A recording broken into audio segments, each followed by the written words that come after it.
Magandang araw, Bagong Pilipinas. Welcome sa Pulis at Komunidad, ang bagong programang naglalapit sa inyo ng makabuluhang usapan tungkol sa malasakit at pagkilala sa hanay ng pamayanan at kapulisan.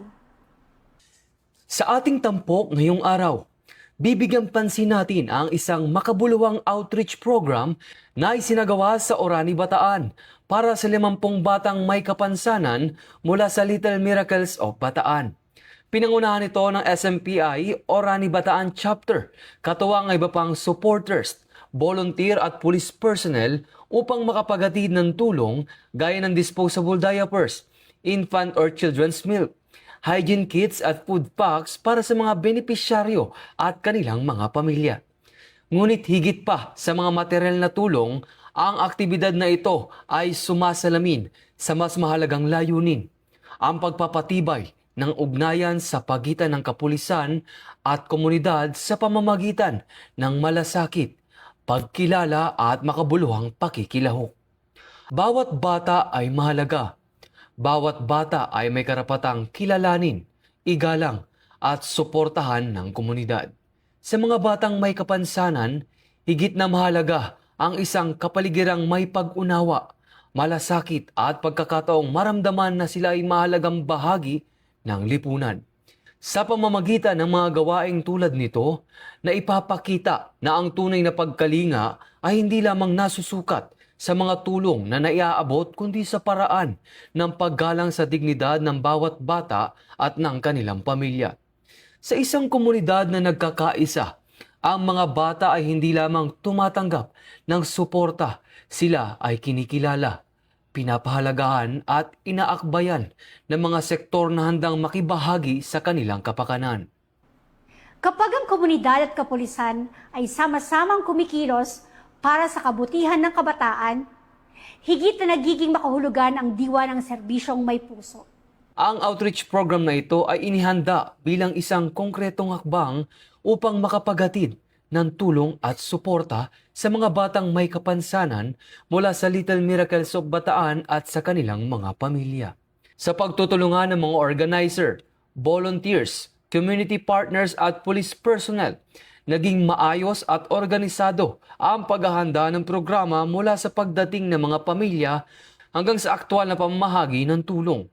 Higit sa lahat, ang aktibidad na ito ay nagsilbing pagkakataon upang higit pang mapalalim ang ugnayan ng kapulisan at komunidad sa isang gawaing may malinaw na layuning makatao at makabuluhan. Sa bawat paghahanda, sa bawat pagdating ng mga pamilya, at sa bawat pakikibahagi ng mga katuwang, mas nahahayag ang tunay na diwa ng kabayanihan sa komunidad. Sa mga ganitong aktibidad, higit na nakikilala ng komunidad ang mas makataong mukha ng police service.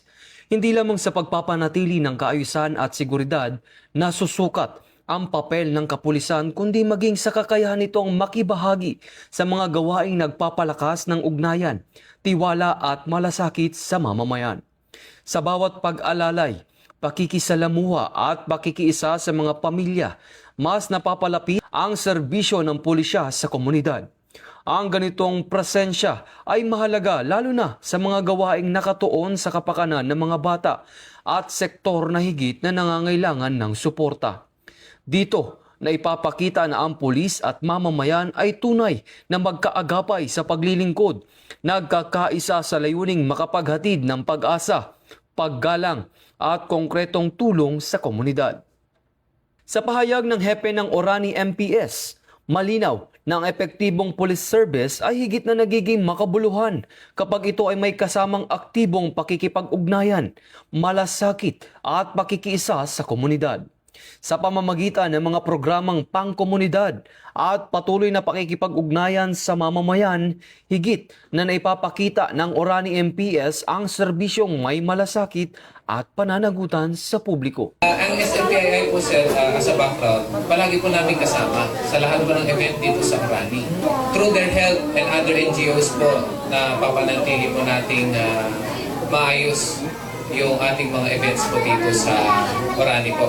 Bilang COP nyo po, maraming salamat po sir sa inyong inisyatibo tulungan po ang mga taga-Orani po, na po ito, beneficiaries po natin ngayon.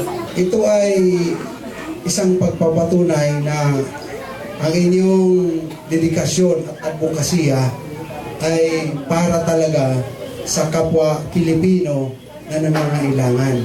Kami mga kapulisan ay in behalf of our CPNP Police General Nartatis Jr. ay talagang sumusuporta sa mga gawain ito dahil dito nakikita na ang PNP at ang komunidad ay nagkakaroon ng malaking achievement, lalong-lalo na sa pagpapanatili ng ugnayan ng pulisya at komunidad. Kung tayo ay nagtutulungan at nagkakaisa para sa ganitong mga gawain. Kami po sa PNP dito sa police station is masaya po na naimbitahan at naging nakiparticipate dito po sa humanitarian activity po na pinangunahan po ng SMPII. Upang higit nating maunawaan ang layunin ng programang ito, pakinggan natin ang panig ng isa sa mga kinatawan ng organizing group. Ngayon po ay narito kami sa Orani, Bataan para po sa isang outreach program na para po doon sa mga batang may kapansanan po. So kaya po nagtulong-tulong kami bilang isang NGO dahil ito po ang aming hadikain, ang makatulong po sa ating kapwa at mailapit po ang ating Philippine National Police sa komunidad. Kaya maraming salamat po sa suporta galing po sa ating PNP, Pikadili. Kung wala kayo, wala rin po ang SMPII. Okay? Maraming salamat po at pagpalain tayo ng ng Diyos. Sa panig naman ng mga benepisyaryo, pakinggan natin ang tinig ng isang magulang ukol sa kahalagahan ng programang ito. Kaya po yung mga gantong programa po, sobrang pong pinagpapasalamat po namin. Kasi yung 5 buwan pong nagstay kami sa hospital, paglabas po namin, 0 po kami. Kaya yung mga gantong program po, napakalaking tulong po sa amin. Kung sa kanila po, maliit na bagay sa amin po, malaki. Kasi yung pinagdadaanan po namin daily, sa tulong po ng mga taong katulad po ninyo, bumagaan po. Yung simpleng diaper, simpleng gatas, sa amin po, buhay na po ng anak namin yon. Kaya sobrang nagpapasalamat po kami. Sa isang katulad ko po, ang asawa ko po, yung construction worker po, saan po namin kukunin yung milyon para mapacheck, ay mapa-opera po siya. Pero nagtitiwala na lang po kami kay Lord. Lahat po ipinasa Diyos na lang po namin. Siya na po ang bahala.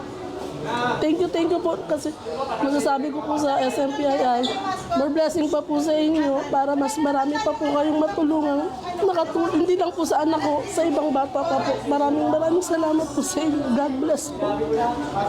Kahit gaano kabigat po yung problemang dinadala namin ng pamilya ko, andito si Lord. Andito po sila, sir, na may mga mabubuting puso po na handang tumulong, hindi lang po sa warrior ko at sa iba pa pong warrior, sa Little Miracle.